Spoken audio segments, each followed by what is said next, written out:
En el norte de Kenia, olvidado en una región que antecede al desierto, se esconde un territorio de contrastes extremos. Es el llamado Distrito de la Frontera Norte, el límite geográfico a partir del cual reinan las leyes de la vida salvaje. Aquí, el hombre es un intruso, y son el agua, el viento y el sol quienes marcan las pautas de la supervivencia.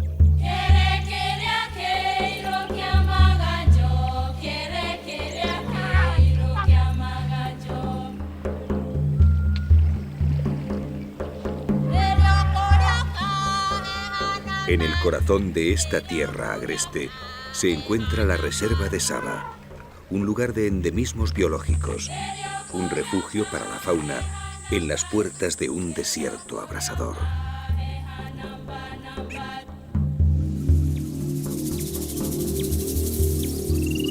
Saba es un lugar de extremos que pone a prueba la vida. Grandes sequías y tremendas inundaciones se suceden, convirtiendo las sabanas en un infierno que genera paraísos. Una tierra de contrastes donde los rigores más duros dan lugar a las manifestaciones más hermosas de la naturaleza.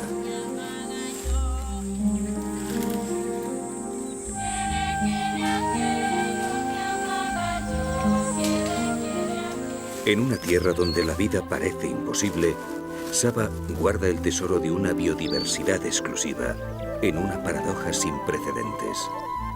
Como si la dureza del medio fuera la causante de tanta riqueza. Como si la escasez fuera, en el fondo, la fuerza impulsora para el desarrollo de la vida.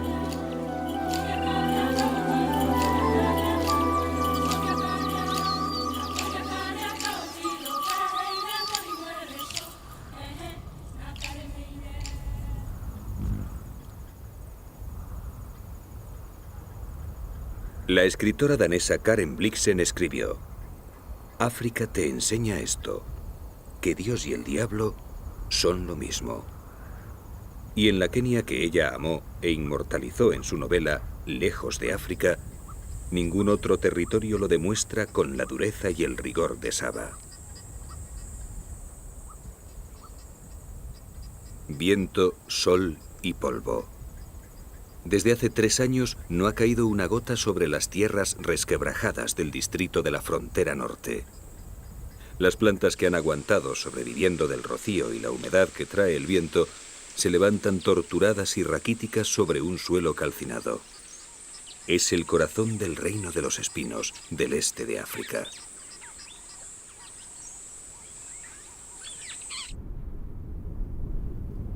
Los nativos llaman a esta región Njika, la región salvaje y solitaria. Pero incluso en esta época de sequía prolongada, la vida permanece en Saba. Con el frescor de la noche, los herbívoros aparecen buscando las gotas de rocío y los últimos tallos reblandecidos por la humedad. Pero por 3 veces la estación de las lluvias ha pasado de largo y los recursos vegetales son casi inexistentes.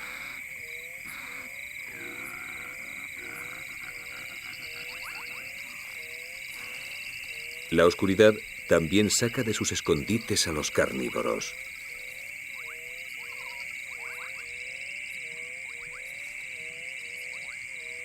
A diario la sequía acaba con algunos extenuados animales y estos moradores de las sombras buscan la sangre y la carne de los cadáveres para sobrevivir.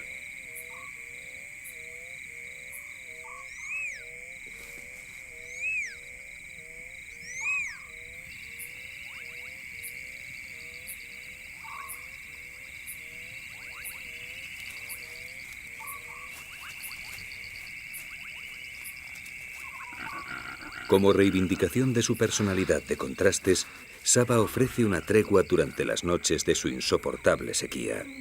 El cielo despejado se ilumina por millones de estrellas que se pierden en el infinito, y una belleza serena cubre la sabana torturada, convirtiéndola por un momento en un lugar de ensueño.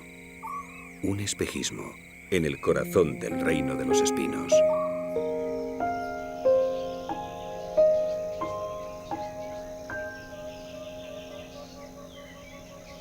Es la época de las lluvias, pero el amanecer trae de nuevo un cielo despejado. Hoy tampoco llegará el agua. Durante las primeras horas del día, los animales aprovechan el frescor que haya quedado de la noche para realizar su actividad diaria, hasta que el calor les hace imposible cualquier movimiento.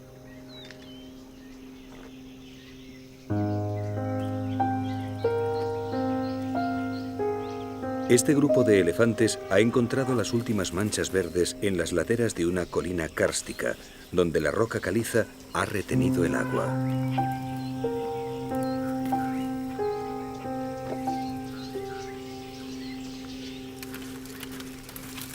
Los elefantes se mueven constantemente en busca de agua y de recursos alimenticios, y ahora, con las plantas raquíticas y descarnadas, necesitan recorrer aún más distancias para conseguir los 200 kilos de materia vegetal que consumen diariamente. Pero a pesar de sus increíbles requerimientos y la precaria situación de Saba, los enormes paquidermos sobreviven aquí, mientras otros muchos herbívoros han tenido que emigrar o morir. Las viejas matriarcas conocen los secretos del terreno y su sabiduría y prodigiosa memoria permite la vida del grupo.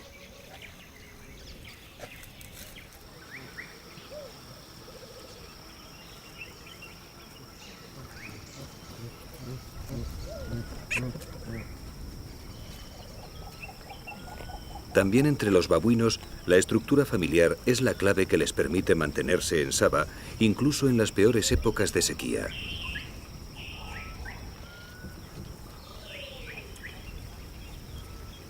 Mientras muchas especies se van, los babuinos permanecen e incluso sacan adelante a su prole.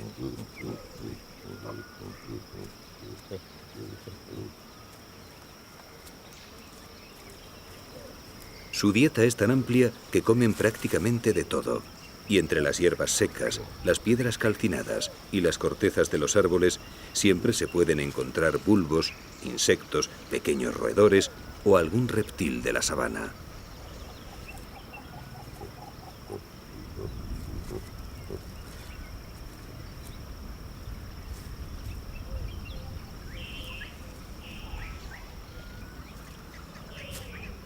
Cada miembro de la familia contribuye a la supervivencia del conjunto, distribuyéndose las tareas para el bien común.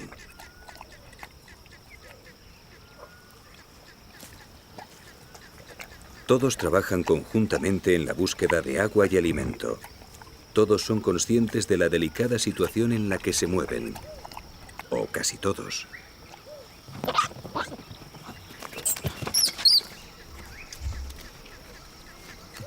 Para los más pequeños, la vida es un tiempo de inacabables juegos y diversiones. Durante las primeras semanas de vida, estos pequeños babuinos no tienen obligaciones dentro del grupo y la sequía no parece afectarles. Siempre hay una madre dispuesta a darte de mamar y unos incondicionales amigos para las correrías. Así que esta sabana abrasada supone un mundo maravilloso lleno de aventuras.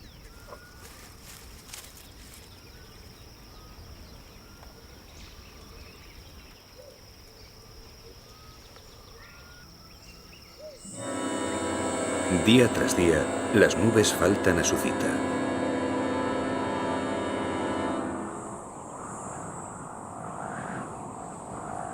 El desierto parece devorar la sabana y el polvo se levanta en remolinos como emisarios desesperados en busca de unas lluvias que no llegan.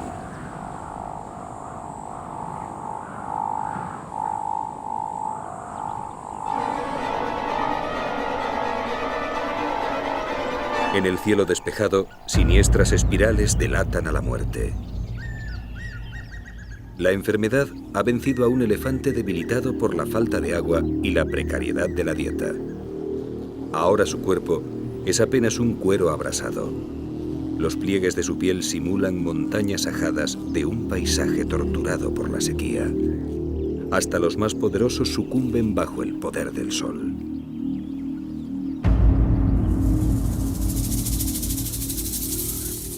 Junto al cadáver, centenares de mariposas se congregan lamiendo la piel y el suelo, impregnados de las sales y los nutrientes de la descomposición del elefante. En Saba todo se aprovecha. La muerte genera vida. El círculo se cierra. Y de nuevo Dios y el diablo se alternan y confunden.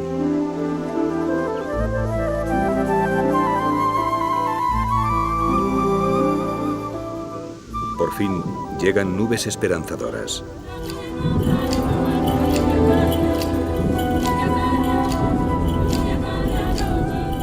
Grandes cúmulos se forman sobre la sabana reseca y con 3 años de retraso descargan por fin la lluvia.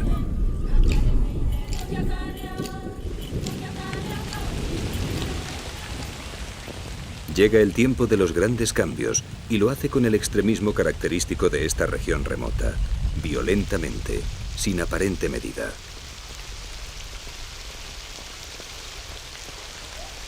Las lluvias producen un milagro en esta frontera del desierto.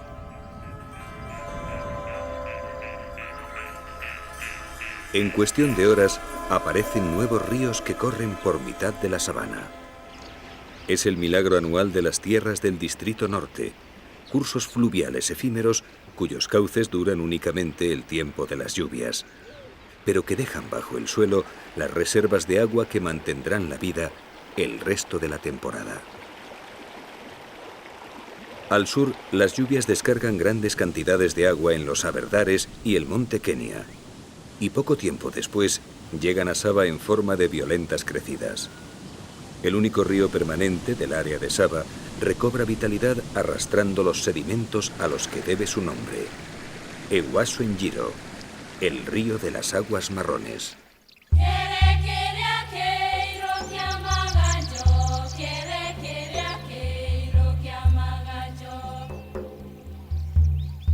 El verdor vuelve a las tierras de Saba. En pocos días se pasa del infierno al paraíso. Como los animales, las plantas que sobreviven a los rigores de esta región son verdaderas especialistas en resistir periodos prolongados de sequía. Y en cuanto reciben agua, reverdecen de inmediato, aprovechando al máximo el tiempo de abundancia. Ahora hay agua por todos lados. Impalas y monos tota lamen las hojas tiernas de las hierbas para obtener todo el agua que necesitan. Por unos días podrán evitar el riesgo que supone acercarse a beber en las orillas expuestas y despejadas de un río como el Ewaso Njiro, que además tiene cocodrilos.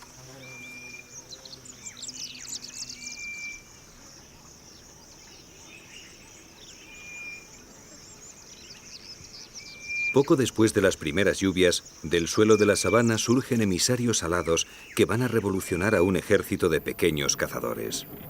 Con la humedad, las termes vuelan fuera de sus casas subterráneas y su salida avisa a los ávidos predadores de miniaturas.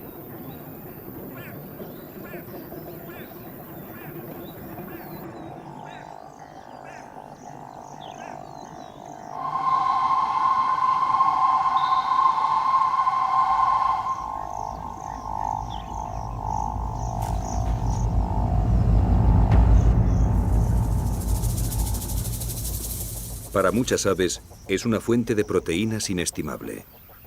Incluso aquellas que se alimentan generalmente de granos, como las tórtolas, aprovechan la facilidad del envite compitiendo con auténticos especialistas, como los calaos.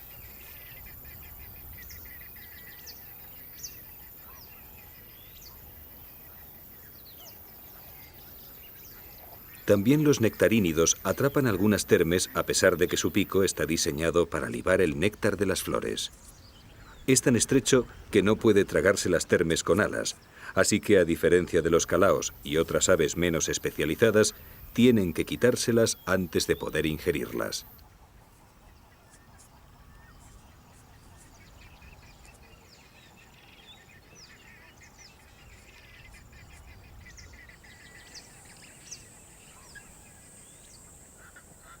Entre los mamíferos de Saba, la aparición de las termes no pasa desapercibida.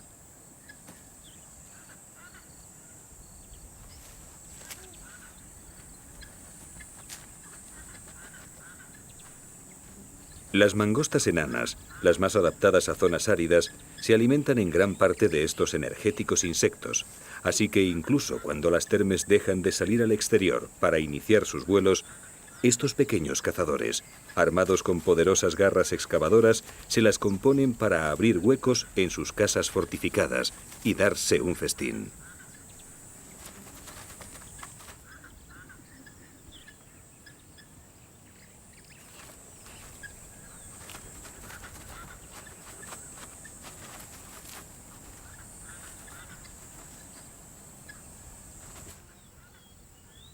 Las lluvias alteran por completo el paisaje de Saba.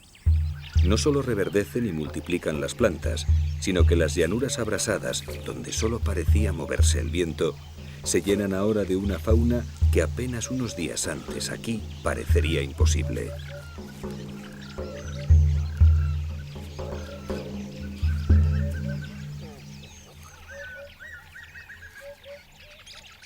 Los serpentarios son cazadores especializados en las sabanas abiertas. Sus largas patas zancudas pueden confundir a primera vista, porque los serpentarios, a pesar de su aspecto, son rapaces, y eso equivale a decir que son grandes cazadores.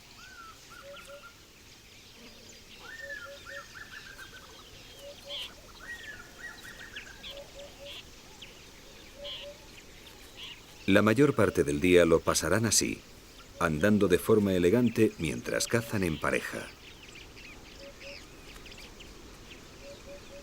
Atraído por los insectos que han surgido con las lluvias, un milano negro se apunta al festín. Los milanos son cazadores aéreos, y es desde el aire donde localizan y atacan a sus presas con una precisión mortal.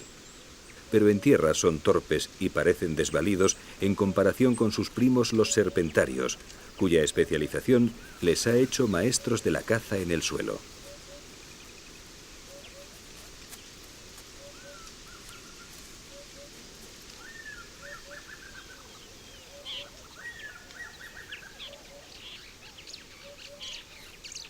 La dieta de los serpentarios va desde pequeños insectos y aves hasta roedores e incluso algún pequeño felino. Y esta pareja de tímidos zorros de orejas de murciélago prefiere no arriesgarse y ponen tierra por medio.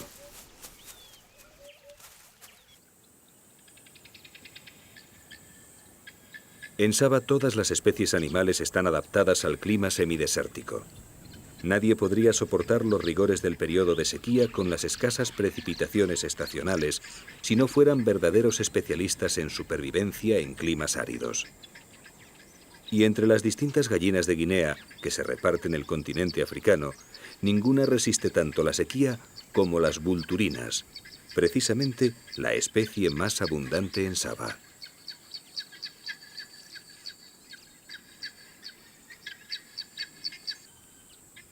El aparato digestivo de las gallinas de Guinea vulturinas está especialmente adaptado para conservar al máximo el agua obtenida con la ingestión de alimento, de forma que aún en las épocas más secas de la sabana espinosa, las vulturinas pueden sobrevivir con su dieta de raíces, bulbos, insectos y moluscos terrestres sin apenas beber agua.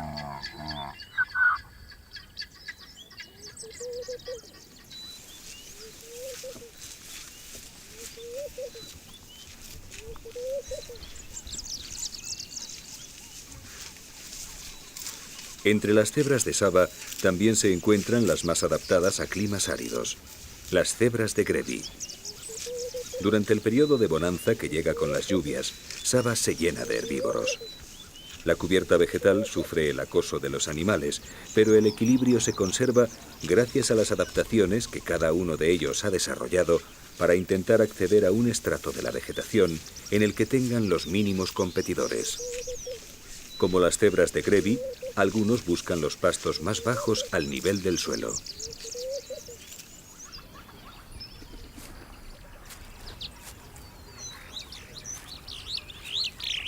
Otros, sin embargo, han ido desarrollando cuellos cada vez más largos para acceder a pisos superiores de vegetación.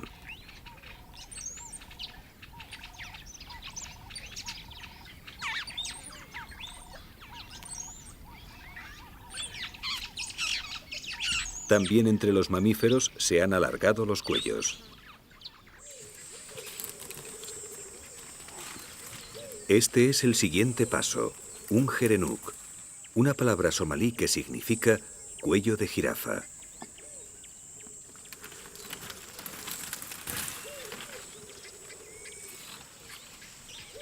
Los gerenuks son las gacelas mejor adaptadas a las condiciones desérticas. Los machos son los únicos que presentan cuernos y un adulto dominante al cargo de 7 hembras, aprovecha su ramoneo para marcar el territorio con sus abultadas glándulas faciales.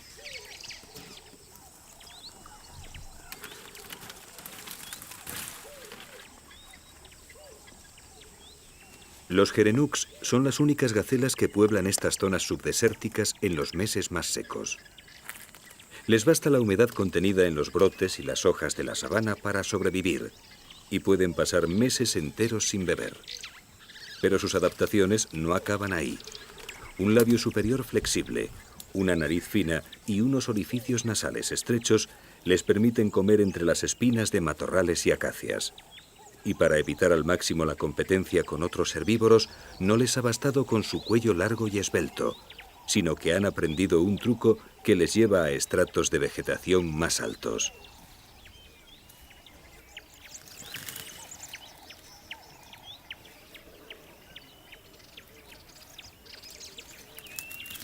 Solo los gerenuks se ponen de pie para acceder a las ramas por encima de los 2 metros de altura.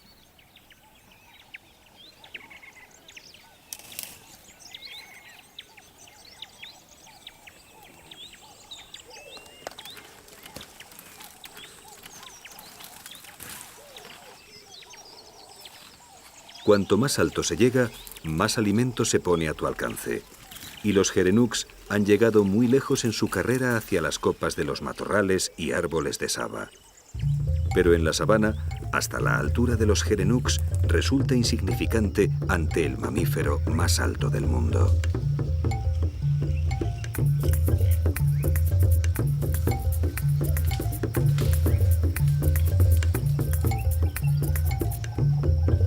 Hasta 5,5 metros dejan sin competidores a las jirafas y ponen a su alcance las copas de las acacias y, por lo tanto, una reserva de alimento indispensable durante la estación seca.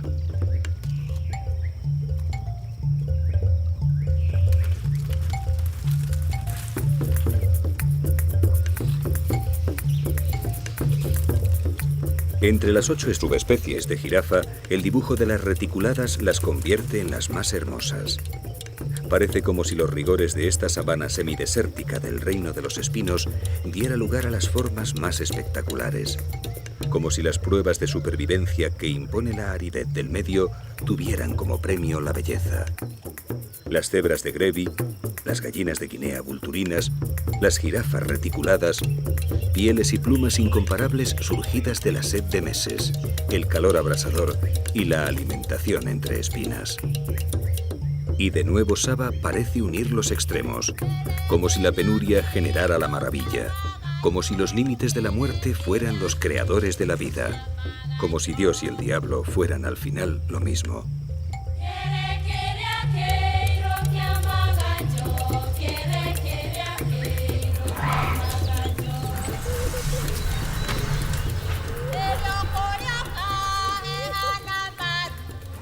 La llegada de las lluvias trae de nuevo a los elefantes. A sus 4 metros de altura le añaden la longitud de su trompa y la capacidad de levantarse sobre los cuartos traseros, de forma que ni las jirafas llegan tan alto en su búsqueda de alimento.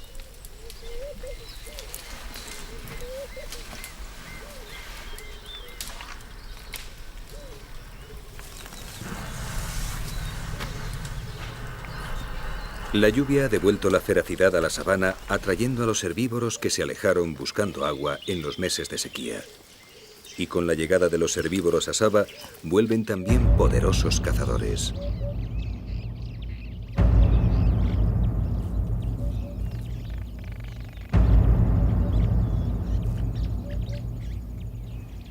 Aunque el verdor ha refrescado el ambiente, las horas centrales del día siguen siendo muy calurosas.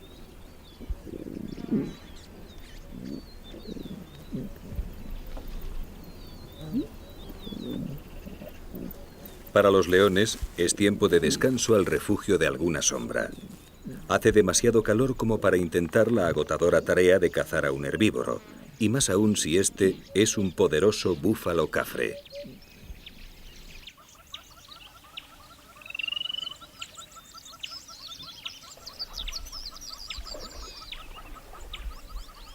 Los herbívoros saben que en las horas del mediodía hay pocas posibilidades de sufrir un ataque y se conforman con mantener a los felinos vigilados a favor del viento.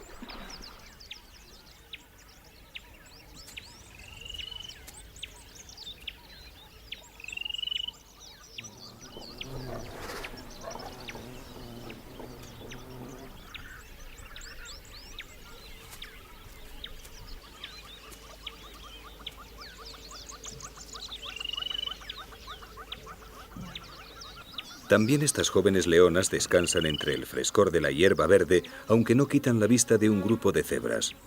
Si alguna da muestras de debilidad o está herida, las leonas atacarán sin dudarlo. Pero el grupo se mantiene en perfecto estado y los dibujos de sus cuerpos despistan a las cazadoras, desdibujando sus siluetas en un mare magno de rayas móviles.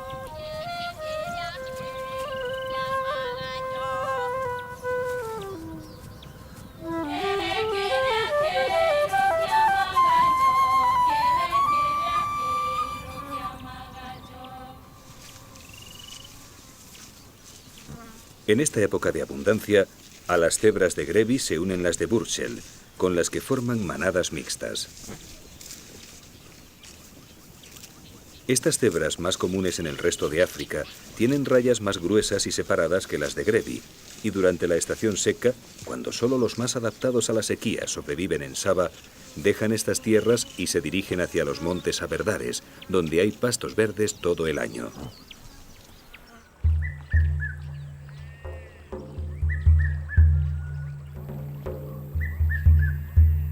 En esta época, cuando el clima ha cambiado y hay comida por todas partes, los animales se preparan para traer al mundo su descendencia.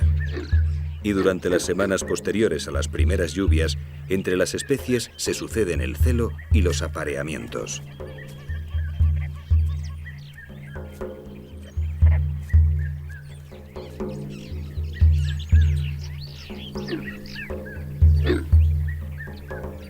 Entre las abutardas de Cori, los machos fijan sus territorios y comienzan un extraño cortejo, consistente en inflar unos sacos aéreos que tienen en el cuello mientras emiten un sonido gutural retumbante.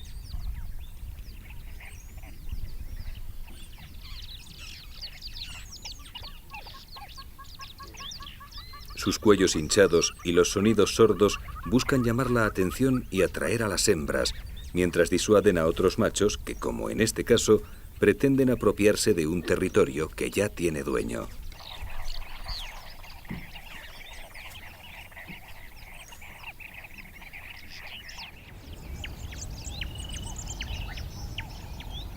Entre los antílopes, solo los machos dominantes podrán aparearse con las hembras, y para optar a este puesto hay que vencer a los demás en combates singulares, por lo que los aspirantes se unen en grupos de machos y practican de forma permanente.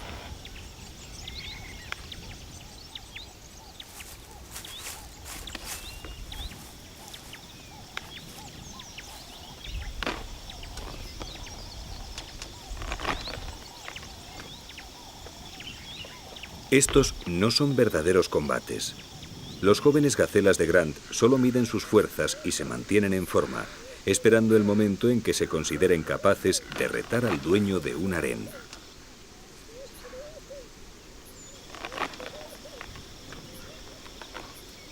Entre los machos de impala sucede lo mismo.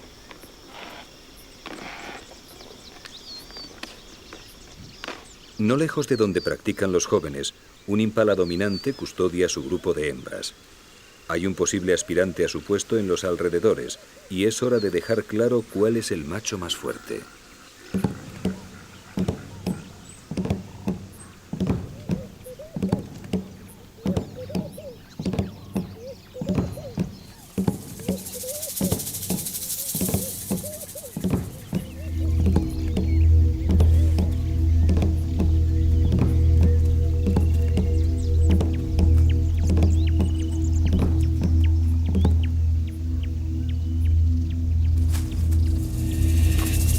Ante la atenta mirada de las hembras, los machos se enfrentan.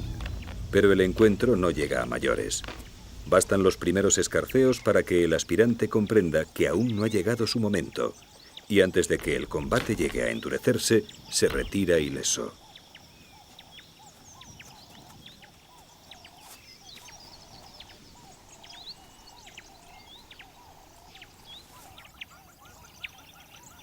Entre los oryx, los grupos son mixtos y altamente jerarquizados. Los cuernos y la fuerza de estos antílopes hacen de sus combates ejercicios muy arriesgados en los que podrían causarse terribles heridas e incluso la muerte. Pero en los grupos de oryx, donde hay una marcada jerarquía de machos y hembras, el puesto se consigue por combates ritualizados en los que se miden las fuerzas, pero se evitan agresiones graves.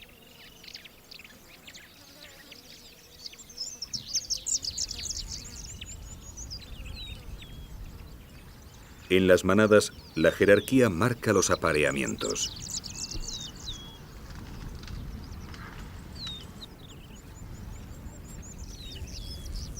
Cada uno conoce el alcance de sus aspiraciones en función del rango que ocupan en el grupo, de forma que en una misma manada se pueden aparear diferentes parejas sin que se cree ningún conflicto entre ellas.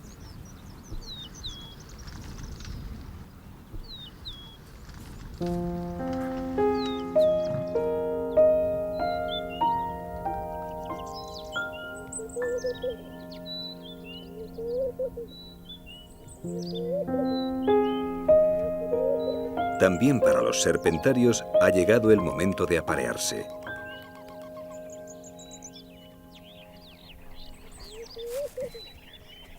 La misma pareja que buscaba insectos poco después de las primeras lluvias está ahora preparando su nido.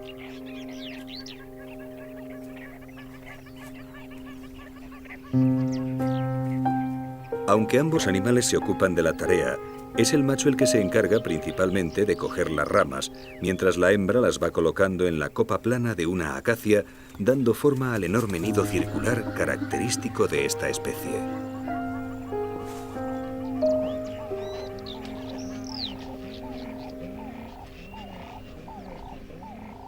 Durante estos días, los serpentarios se mostrarán solícitos y cariñosos con su pareja, cortejándose en el suelo, en los vuelos y en el nido. Y poco después, de una forma que aún no han podido descubrir los ornitólogos, se aparearán antes de poner su escasa pero valiosa puesta de no más de 3 huevos.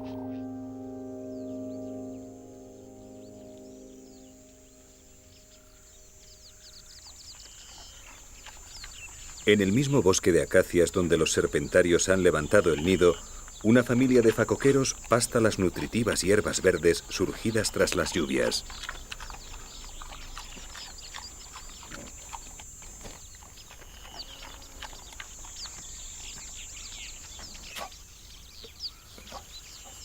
Los pequeños jabatos han venido al mundo pocos días antes, pero ya son todos expertos moradores de las sabanas. Aún les falta experiencia para saber encontrar alimento como lo hacen sus mayores, pero todavía cuentan con la despensa ambulante de su madre, y aunque ésta no quiera parar para alimentarles, los pequeños facoqueros no están dispuestos a renunciar a un trago de nutritiva leche materna.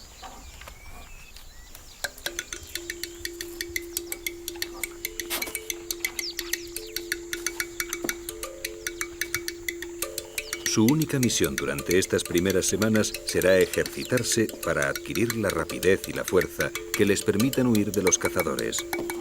Y a esto se dedican en cuerpo y alma.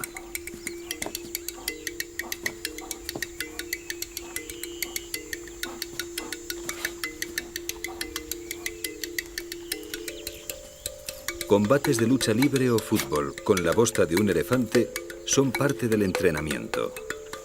Todo vale si sirve para hacerles más rápidos y más fuertes, porque la sabana no tardará en ponerles a prueba.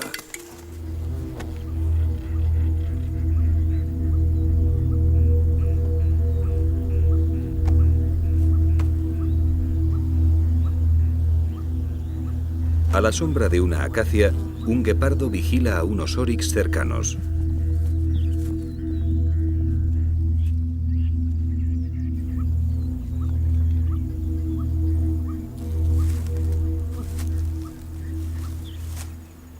Los oryx son presas demasiado fuertes para él, pero en época de cría siempre puede encontrarse algún ternero de pocos días, y es a uno de ellos al que el guepardo está vigilando.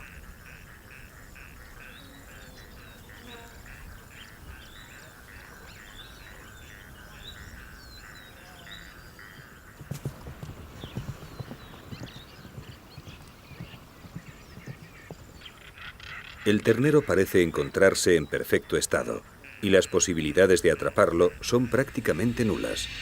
Pero el guepardo ha estado acumulando tensión y decide un intento desesperado.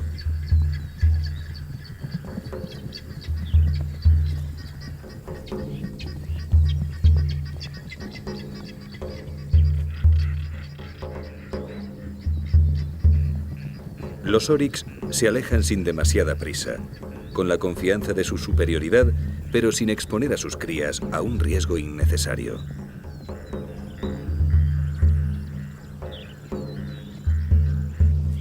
El guepardo ni siquiera ha llegado a poner en práctica toda su prodigiosa velocidad. Hay muchos adultos en el grupo y sabe que en la defensa de su hijo, un oryx es capaz de matar incluso a un león. Así que abandona el intento y vuelve a su lento deambular en busca de presas más asequibles.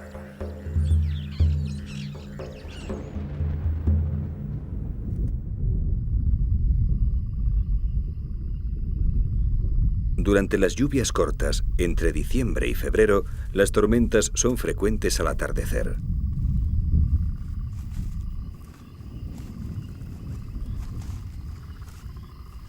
El clima se suaviza y el calor del día deja paso a un aire fresco y húmedo, una temperatura que esperan los grandes cazadores para entrar en actividad. El ocaso y la noche de Saba son de una belleza extraordinaria. Pero fiel a sus contrastes, son también las horas en que la muerte ronda la oscuridad.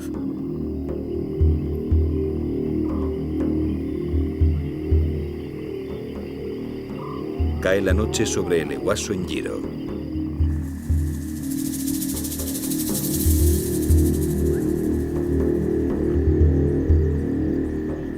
En las orillas oscuras, sombras alargadas salen del agua buscando el calor de la arena calentada durante las horas del día.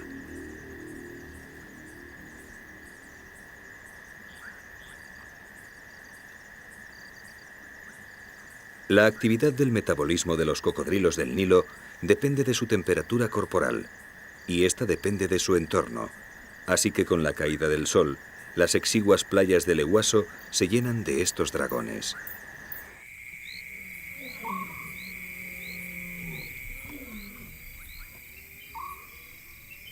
Para las leonas, la noche es una ventaja.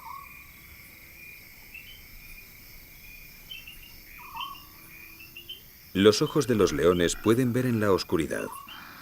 Amparadas en el mundo de las sombras, una madre y sus hijas del año anterior acechan a los herbívoros guiadas por los sonidos que llegan de la espesura.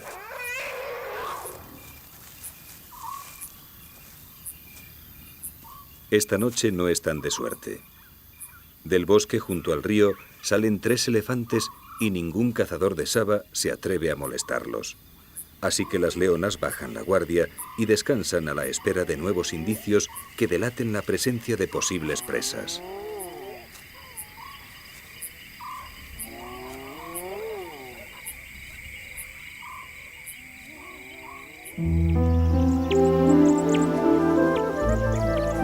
Las lluvias han dado su fruto.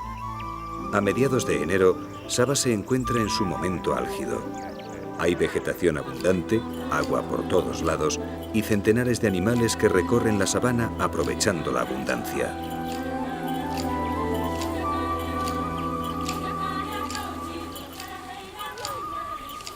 Los elefantes han vuelto a la región y permanecen en ella por más tiempo.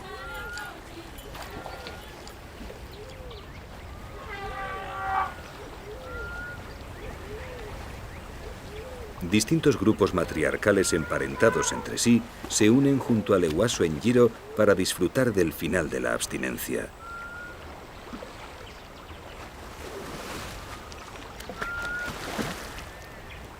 Los elefantes beben entre 80 y 160 litros de agua al día, y los machos adultos pueden duplicar esta cantidad, por lo que siempre deben tener fuentes de agua a su disposición. Las orillas del Eguaso en Giro, que ahora baja caudaloso y estable, congrega a diario a grandes manadas de paquidermos. Los adultos pueden beber y bañarse, y los más pequeños disfrutan de baños de barro protegidos por un bosque de patas colosales.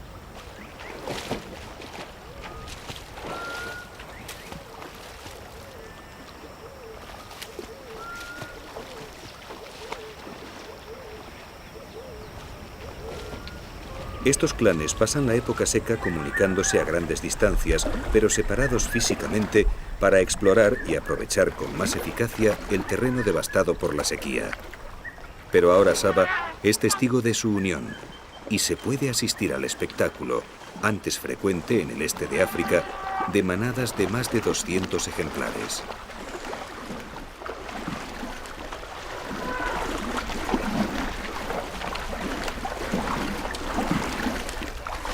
Hoy la región que forman las reservas de Saba, Samburu y Buffalo Springs acogen las mayores manadas de elefantes del este de África. Y de nuevo se produce la paradoja, el milagro de la abundancia en el reino de la sequía.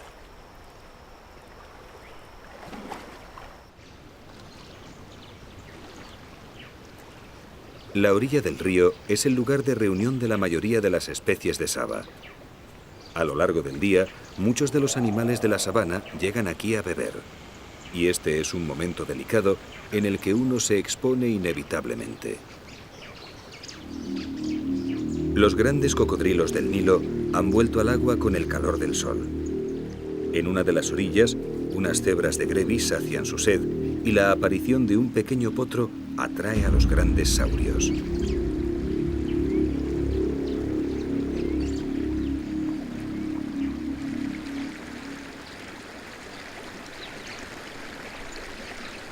Los cocodrilos son silenciosos en la corriente del Eguaso y al sumergirse se hacen invisibles.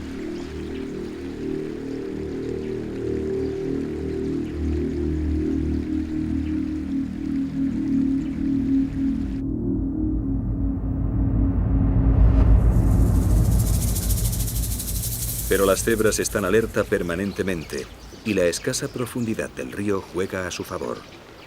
Solo la sorpresa de una emboscada puede darle una presa terrestre a los grandes cocodrilos del Eguaso en Giro.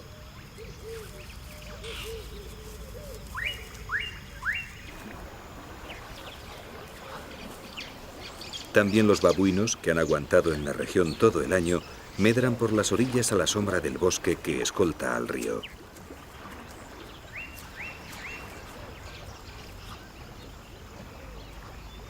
Los machos dominantes no bajan la guardia. También los cazadores saben que todas sus presas llegarán a beber tarde o temprano, y en el bosque galería son frecuentes las emboscadas.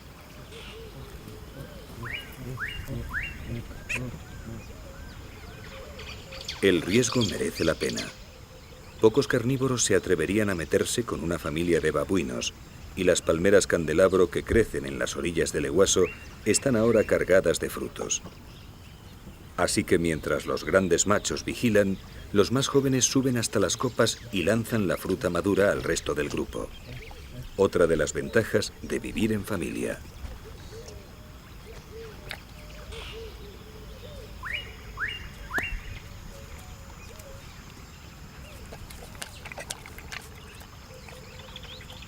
Entre las sombras del mismo bosque, a escasa distancia de los babuinos, dos dik-diks de Kirk vigilan nerviosos mientras comen.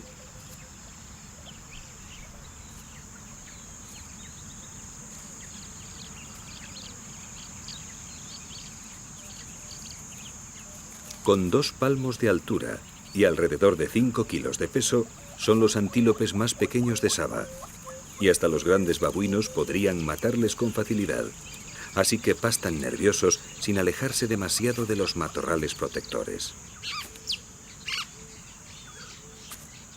La desconfianza de los dik-diks está plenamente justificada, porque el bosque galería donde viven es el hábitat del más hermoso y esquivo cazador de Saba.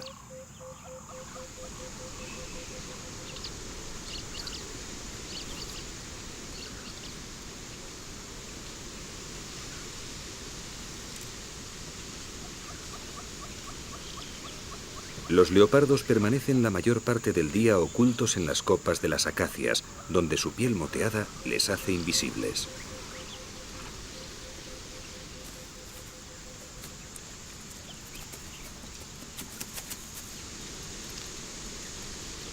Pero al caer el sol, cuando las sombras se van apoderando de la sabana, bajan de las ramas para iniciar su ronda de caza.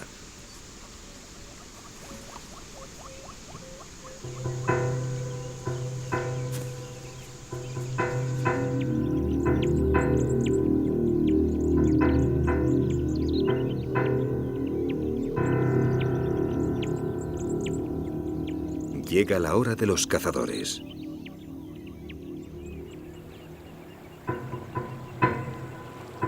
Los animales se retiran a sus refugios nocturnos. La vida en la sabana no ofrece treguas, y la noche de Saba se llena de sombras vivas moviéndose en el eterno juego de la vida y la muerte.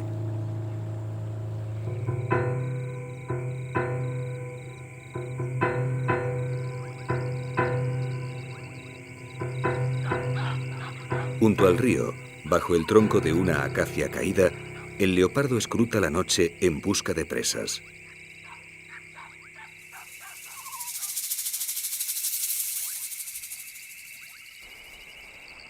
Su oído y su olfato reciben la información de todo cuanto vive y se mueve a su alrededor al amparo de la noche.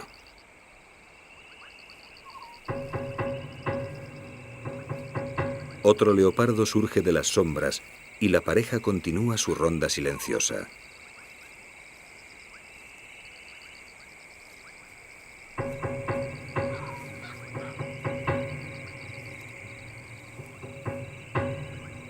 Del río les llegan mensajes de posibles presas, pero el agua y los cocodrilos las ponen fuera de su alcance.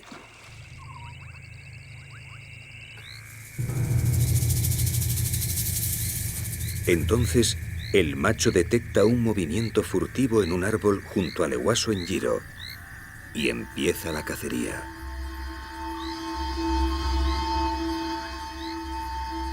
La hembra espera a cierta distancia.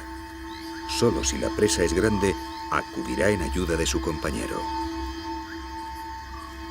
Silencioso como un espíritu, el leopardo se acerca a la base del árbol que esconde la presa. Sus sentidos están alerta a la espera de nuevos indicios. Y entonces llega un nuevo sonido.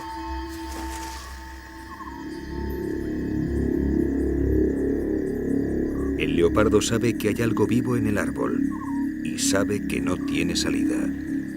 Bajo las ramas hay un río lleno de amenazas y para llegar a tierra la presa tiene que descubrirse.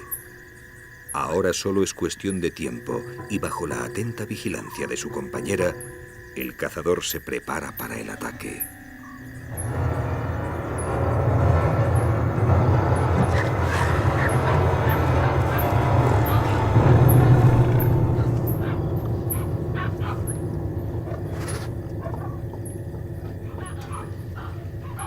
Un último movimiento delata a un varano, provocando la reacción del leopardo.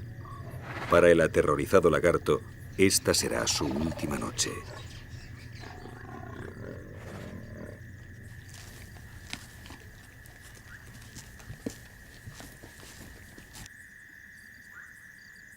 Bajo el árbol, la hembra espera decepcionada. La presa es pequeña y el macho no le dejará probar bocado. En el duro mundo de Saba no hay lugar para otras actitudes que no sean las de velar por la propia supervivencia. Tampoco la hembra le dejaría acercarse al macho si fuera esta la que hubiera cazado al varano.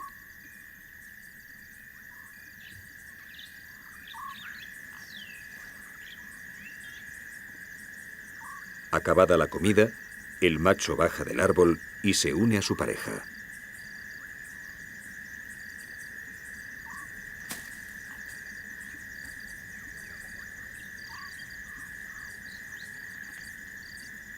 Y de nuevo dos sombras se funden con la noche, uniendo belleza y muerte bajo el cielo estrellado de Saba.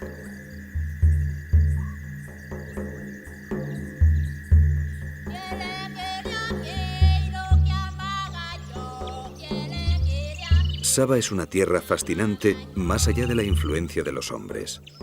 Un mundo donde los contrastes marcan las pautas de la vida, donde la belleza surge de las privaciones y la supervivencia obliga a constantes pruebas.